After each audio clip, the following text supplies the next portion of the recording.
조국 법무부 장관 후보자를 임명할 것인지 문재인 대통령의 고민이 길어지고 있습니다. 법적으로는 어제부터 임명을 할 수 있게 됐지만 일단 주말 휴일은 넘길 것 같습니다. 청와대 관계자는 대통령이 다양한 그룹의 자문을 듣고 숙고하고 있다고 말했습니다.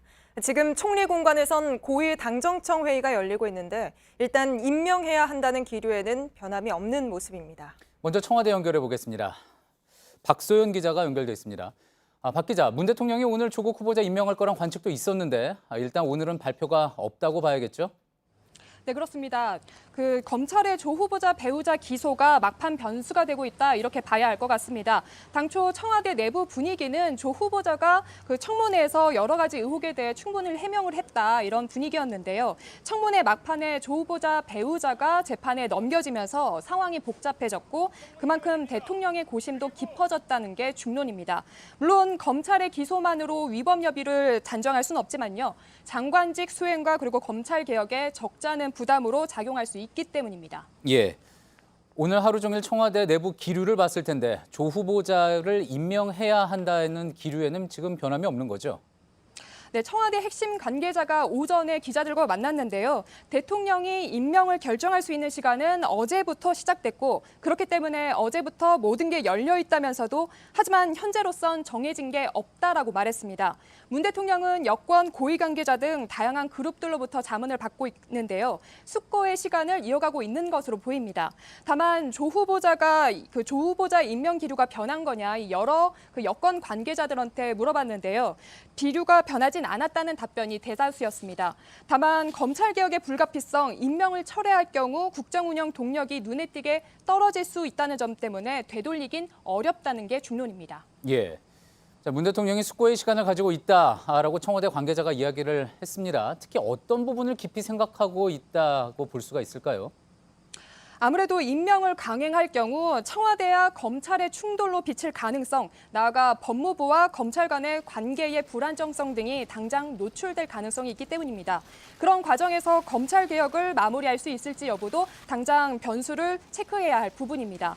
또 당장의 야당이나 조국 후보자 임명을 반대하는 측에서 촛불 집회를 연다든지 이런 반발 여론을 어떻게 수습할지도 고민을 해야 할 만만치 않은 과제들이 남아 있습니다. 오늘 오후에 잇따라 열린 청와대 현안점검회의나 민주당 최고위원회의 그리고 이 시각 총리 관저에서 열리고 있는 고위 당정청 회의에서도 이 같은 문제점을 검토했을 것으로 보입니다. 예. 그렇다면 청와대는 언제쯤 조 후보자에 대한 결정을 내릴 걸로 예상이 됩니까? 네, 조 후보자 임명 여부를 마냥 기다릴 수만은 없습니다. 조 후보자 외에도 최기영, 과기정통부 장관 후보자 등 나머지 5명 후보자에 대한 임명도 남아있기 때문입니다. 추석을 앞두고 오늘 10일 국무회의도 열리는데요. 여기서 새 장관들이 참석해야 하기 때문에 늦어도 내일쯤에는 조 후보자 임명 여부를 발표할 가능성이 남아있습니다. 예. 청와대에서 박소연 기자였습니다. 조국 후보자를 둘러싼 오늘 여야의 메시지는 정반대였습니다. 지금 고위 당정청 회의를 하고 있는 민주당은 임명을 하자고 대통령에게 최종 건의할 걸로 보입니다. 반면 한국당은 임명을 그대로 진행하면 밀란 수준의 저항에 부딪힐 거라고 했습니다. 조익신 기자입니다. 더불어민주당은 오늘 오후 긴급 최고위원회의를 열어 조국 후보자 임명 문제를 논의했습니다. 비록 검찰이 조 후보자의 배우자를 기소했지만 조 후보자는 그대로 임명해야 한다고 의견을 모았습니다. 이해찬 대표는 오늘 저녁 열리는 고위 당정청 회동에서 이 같은 뜻을 청와대에 전달하기로 했습니다. 검찰을 향해선 강력한 경고의 메시지를 보냈습니다. 윤석열 검찰총장의 이름까지 거론했습니다. 윤석열 검찰총장이 이러한 잘못된 방식에 대한 철저한 조사와 함께 책임질 사람이 있을 경우 이에 대한 책임을 물어야 한다는 의견이 있었습니다. 자유한국당도 최후 통첩이란 표현을 써가며 청와대를 압박했습니다. 조 후보자가 스스로 물러나거나 지명을 철회하라고 다시 한번 목소리를 높였습니다. 조국이 법무부 장관에 임명되는 순간 특검과 국정조사를 실시할 수밖에 없지 않겠습니까? 법무부 장관과 부인이 동시에 특검의 수사를 받는 조 후보자 임명을 강행한다면 그날이 정권 종말의 시작이 될 것이고 밀란 수준의 국민 저항이 있을 것이라는 경고도 했습니다. JTBC 조익신입니다. 조국 후보자의 부인 정경심 교수가 딸의 동양대 표창장을 위조한 혐의로 재판에 넘겨진 뒤 검찰이 조 후보자 딸의 입시 관련된 수사에 속도를 내고 있습니다. 서울중앙지검에 나가 있는 취재기자를 연결해 보겠습니다. 신아람 기자, 이미 재판에 넘겨졌지만 이제 정 교수에 대한 조사 진행될 것 같습니다. 언제 이루어질 걸로 보입니까? 네, 조 후보자에 대한 인사청문회가 끝나기 전에 정 교수가 재판에 넘겨지면서 주말 사이에 조사가 이뤄지는 것 아니냐는 관측이 나왔는데요. 일단 어제와 오늘은 조사가 이뤄지지 않았습니다. 하지만 재판에 넘겨진 본인에 대한 조사 없이 곧바로 재판에 넘겨진 만큼 추석 전에 조사가 이뤄질 가능성이 높은 상황입니다. 예. 정 교수에 대한 조사는 결국 딸의 입시를 둘러싼 의혹에 맞춰지겠죠? 네, 이른바 동양대 표창장을 비롯해서 조 후보자의 딸 조모 씨가 각종 입시 때 자기소개서 등에 담은 경력 상당수가 어머니인 정 교수와 연결된 것이 많은 상태입니다. 우선 첫 의혹이 제기된 단국대 의대 논문의 제1저자 등재, 공주대 인턴 그리고 키스트에서의 인턴 등입니다. 모두 정 교수와 인연이 있는 교수들을 통해서 이뤄진 걸로 알려져 있고 이와 관련해서 각 학교의 관련자나 교수들에 대한 조사가 상당히 많이 이뤄졌다고 합니다. 정 교수가 적극 관여한 걸로 의심되는 진술이 나온 만큼 본인에게 직접 들어야 할 설명이 많은 상태입니다. 예. 그리고 정 교수가 자신의 연구실에서 사용하던 PC를 반출했다는 부분에 대해서는 어떻습니까? 검찰이 PC를 보관하고 있던 한국투자증권 직원 김모 씨를 피의자 신분으로 어제 다시 불러서 조사했다고 하죠. 네, 김 씨는 지난달 31일 경북 영주의 동양대에 정 교수와 함께 내려가서 정 교수가 사용하던 업무용 PC를 혼자 서울로 가지고 올라왔는데요. 검찰에 제출 요구가 있을 때까지 차 트렁크에 보관하고 있습니다. 그렇기 때문에 증거 인멸 혐의의 피의자가 된 상태입니다. 예. 그리고 이제 정경심 교수의 컴퓨터에서 동양대 총장 직인 파일이 나왔다라는 보도가 있었습니다. 지금 논란이 되고 있는데 이 부분은 어떻게 된 겁니까? 정 교수의 업무용 컴퓨터에서 동양대 총장 직인이 파일 형태로 보관돼 있었다는 보도가 어제 나왔습니다.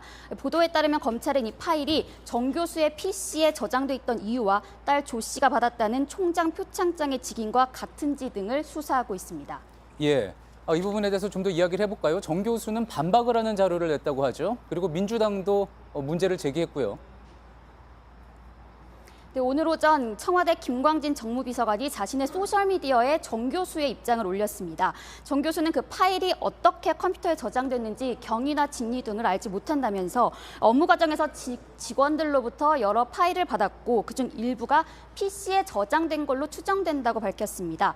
이와 관련해서 민주당은 검찰이 무소불위의 수사권을 남용했다면서 이런 일이 또 있으면 특단의 대책을 만들어 책임을 묻겠다고 비판했습니다. 예. 서울중앙지검에서 신아람 기자였습니다.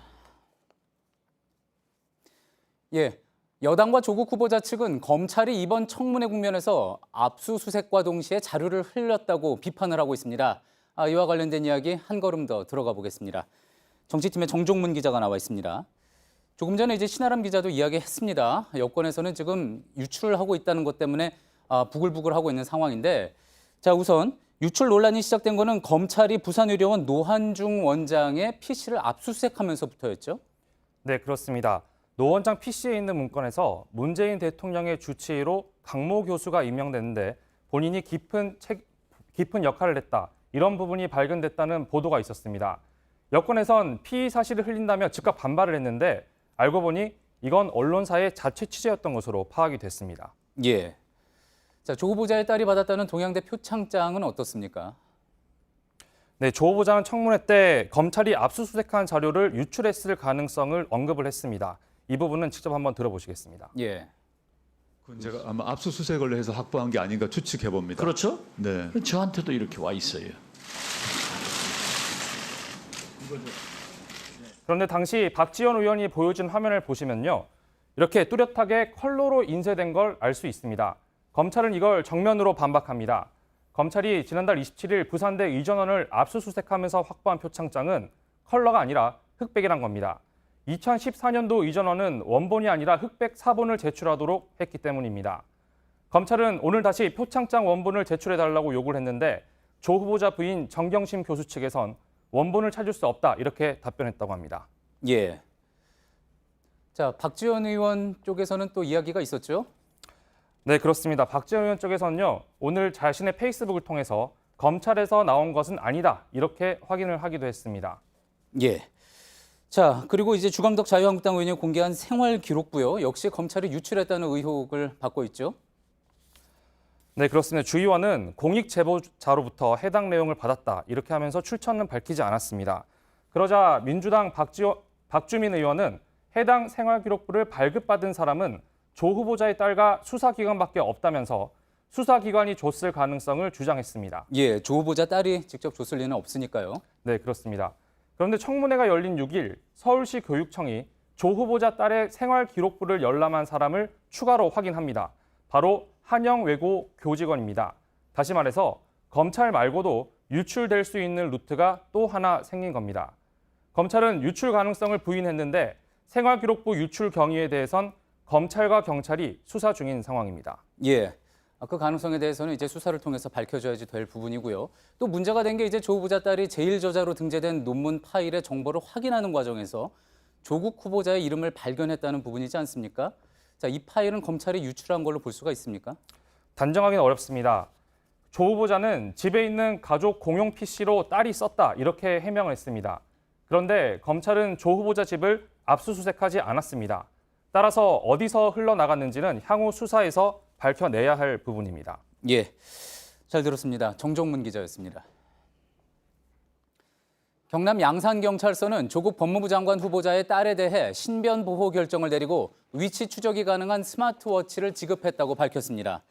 조 씨는 고교 생활기록부 등 유출자를 찾아 처벌해달라고 고소장을 낸 뒤 지난 5일 조사 과정에서 신변의 위협을 느낀다며 보호를 요청했습니다. 경찰은 당분간 조 씨의 주거지 주변에 순찰을 강화하기로 했습니다.